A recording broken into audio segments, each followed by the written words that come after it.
What if I told you that what's happening behind closed doors right now could shake the world as we know it? That a $10 billion zero-cents war plan has just been leaked, not in whispers or rumors, but in detailed documents that lay bare a chilling future. This isn't just about politics or borders or military might. It's about the lives that hang in the balance, the decisions being made without our knowledge, and the storm that could reach far beyond the Middle East, right into the heart of Europe. This is more than a speech. It's a wake-up call. Because once you see what's inside this plan, you can't unsee it. The truth is alarming, the silence around it even more so. So stay with me. Every second of what you're about to hear matters. Because it's not just their future on the line. It's ours too. The leaked revelation of Israel's $10 billion zero-cents military expansion marks a pivotal shift in the nation's defense and offensive posture. This isn't just a budget, it's a full-scale reorientation of strategy, technology, and preparedness for multi-front conflict. The documents outline a meticulous allocation of funds toward rapid deployment units, air superiority upgrades, long-range missile development, and advanced cyber warfare capabilities. What makes this especially significant is the scale and ambition. It is not about maintaining the status quo, but reshaping the regional balance through overwhelming force readiness. A major portion of the funding is reportedly directed toward modernizing the Israeli Air Force with next-generation aircraft capable of precision strikes deep into enemy territory. There is also a heavy focus on expanding missile interceptor systems like Iron Dome and David Sling, with added emphasis on integrating new AI-based threat recognition. Simultaneously, offensive missile technology is being prioritized with greater range and payload capacity, signaling preparation for long-distance engagement beyond immediate neighbors. Ground forces are not excluded. The war plan includes investment in rapid response mechanized brigades that are mobile, heavily armored, and equipped with surveillance drones and satellite link systems. These units are designed for swift incursions and urban warfare, showing intent to manage both open battlefield scenarios and dense civilian-populated areas. It is this dual capacity that alarms observers, because it suggests not just defense against invasion, but potential large-scale offensives. Cyber warfare is another critical component. According to the documents, Israel aims to develop deeper offensive cyber capabilities, allowing it to shut down infrastructure, command centers, and communication systems of adversaries before a single bullet is fired.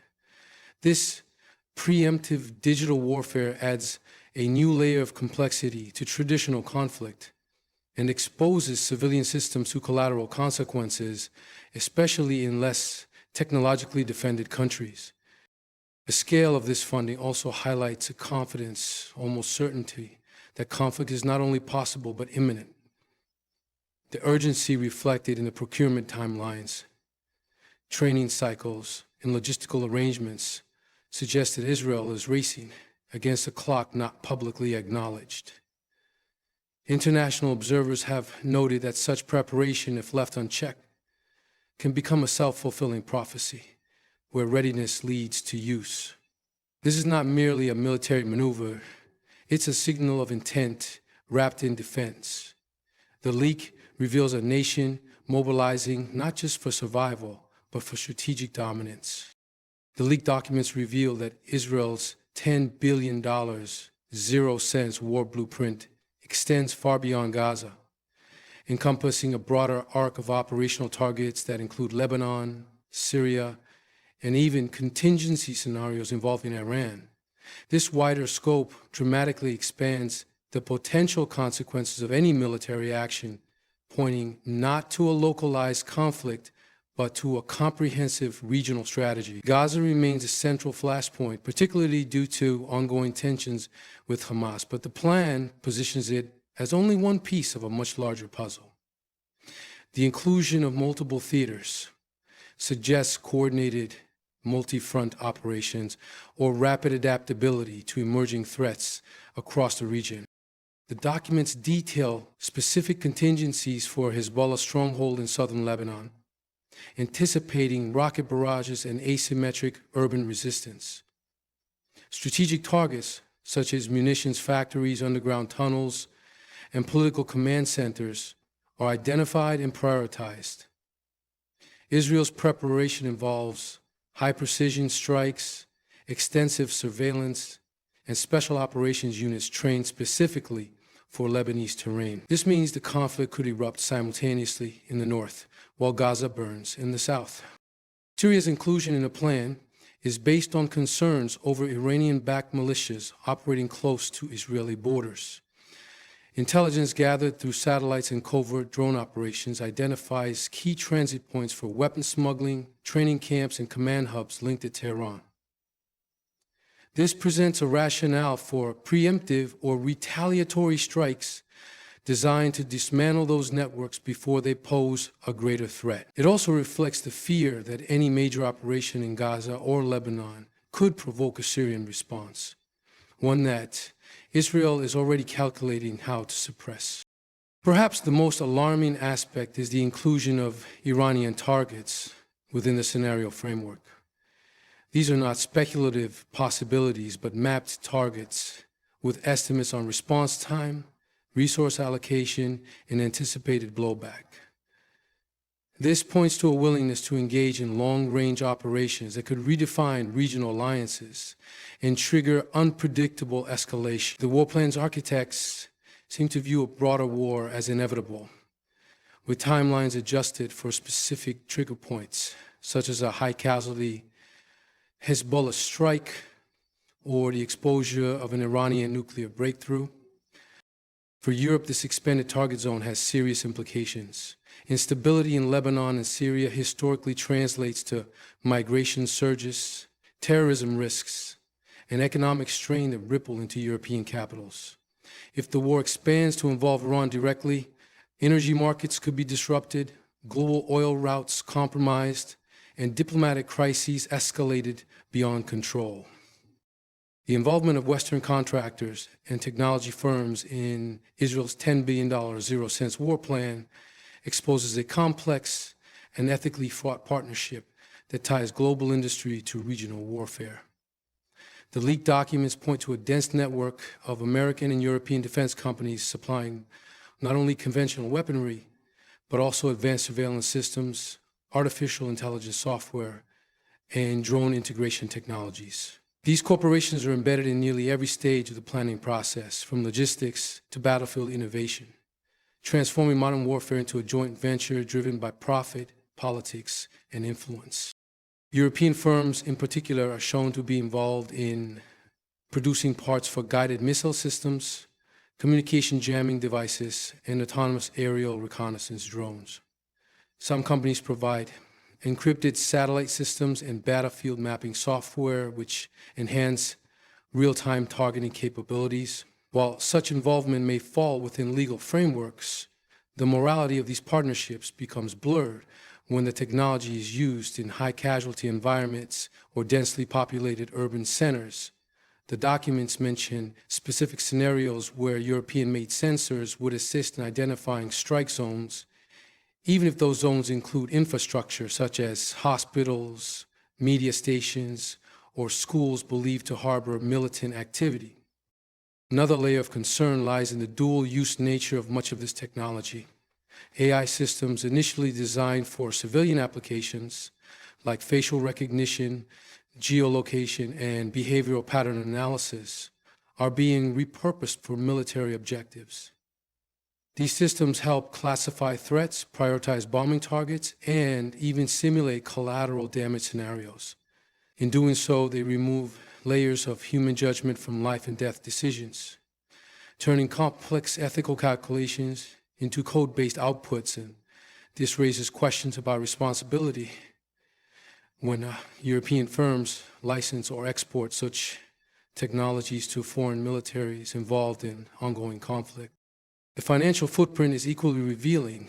Billions are being channeled through private contracts, offshore subsidiaries, and shell agreements to avoid scrutiny or regulation. The scale and secrecy suggest an active effort to mask public awareness, both in Israel and across supplier countries. In European democracies, where public opinion often leans against militarization, such revelations could cause significant backlash if citizens realize their governments are complicit, even indirectly, in fueling future wars. This entanglement between the defense industry and geopolitical conflict signals more than just support. It reflects a systemic alignment of technological innovation with militaristic agendas. What begins as a business transaction quickly evolves into strategic dependency, making it difficult for Europe to remain neutral or detached from the outcomes of a war it has in many ways helped to build. One of the most startling revelations from the leaked $10 billion zero-cents war plan is Israel's early-stage integration of artificial intelligence and nuclear readiness into its future military strategy. The documents outline a clear trajectory toward AI-powered warfare, where machine learning algorithms, autonomous systems, and predictive analytics will play central roles in both offensive and defensive operations. These technologies are not just enhancements, they represent a shift in how war will be initiated, executed, and controlled. AI is being trained to identify threats in real time, optimize strike patterns, coordinate drone swarms, and assess battlefield changes faster than any human could react. This automation creates a chilling scenario where lethal decisions could be made by machines operating within predefined parameters, potentially minimizing human intervention in critical moments. Coupled with this is the inclusion of nuclear preparedness, drills, simulations, and scenario planning within the war framework. While Israel has long maintained a policy of nuclear ambiguity, the plan includes updated strategic positions for deploying nuclear-capable systems should the conflict escalate beyond conventional warfare. These are not declarations of intent to use such weapons, but they do suggest a heightened sense of threat and a willingness to position nuclear force as a deterrent, or, in extreme cases, a retaliatory option. The combination of AI and nuclear planning indicates a sophisticated, technology-driven military ecosystem that seeks to stay ahead of regional adversaries in both capability and intimidation. The implications of combining AI and nuclear systems are particularly severe. In high-stress combat environments, the margin for error is already narrow. Introducing autonomous systems and data-driven decision-making into that space creates the potential for unintended escalation, misidentification of threats, hacking of AI systems, or over-reliance on digital data can all trigger consequences that human judgment might otherwise prevent. This level of automation can dehumanize conflict, stripping away the pause and reflection that traditionally accompanies decisions of such scale and impact. For the international community, particularly in Europe, this trend poses a profound risk. The militarization of AI, in tandem with nuclear preparedness, sets a precedent that other states might follow, lowering the global threshold for both high-tech warfare and weapons of mass destruction. It also undermines existing arms control agreements and ethical frameworks that have long governed the conduct of war. Once these capabilities are operational and embedded in doctrine, they become incredibly difficult to regulate or reverse, and the escalation pathway becomes shorter, faster, and potentially irreversible. The leaked war plan includes a sobering section that projects the humanitarian fallout expected as a direct result of Israel's military actions.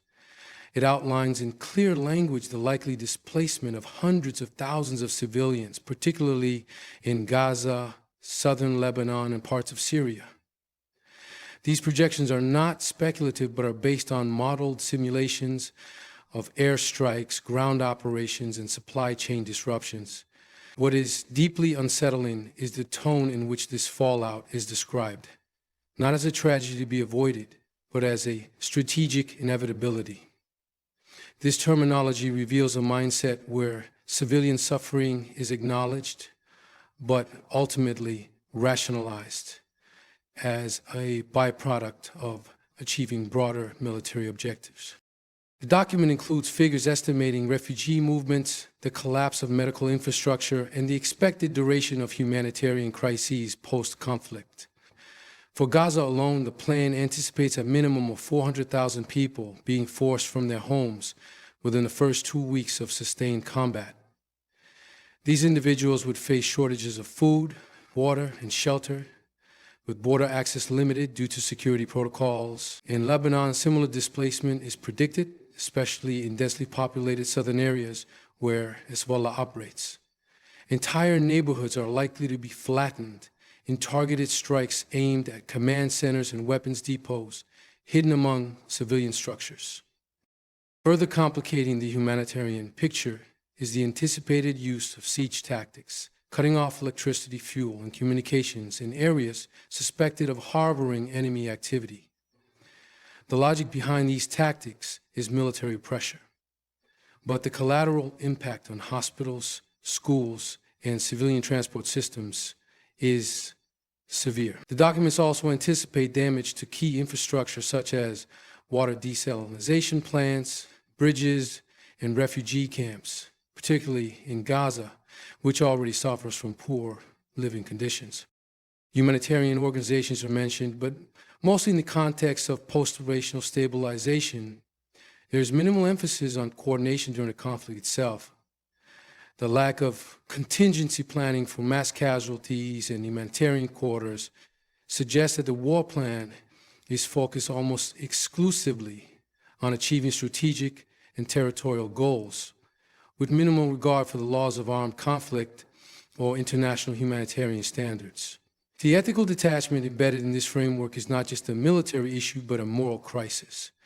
It raises questions about proportionality, necessity, and the long-term consequences of normalizing mass displacement and civilian suffering as acceptable element of modern warfare strategy. The leaked documents make it clear that the potential consequences of Israel's $10 billion zero-cents war plan would not be confined to the Middle East. They would have direct and immediate repercussions for Europe. One of the most significant concerns highlighted is the impact on European economies, particularly in relation to energy markets and global trade routes. With potential military escalation involving Iran and neighboring Arab states, there is a high risk of disruptions to oil supply chains, especially through the Strait of Hormuz, a vital corridor for global energy transport.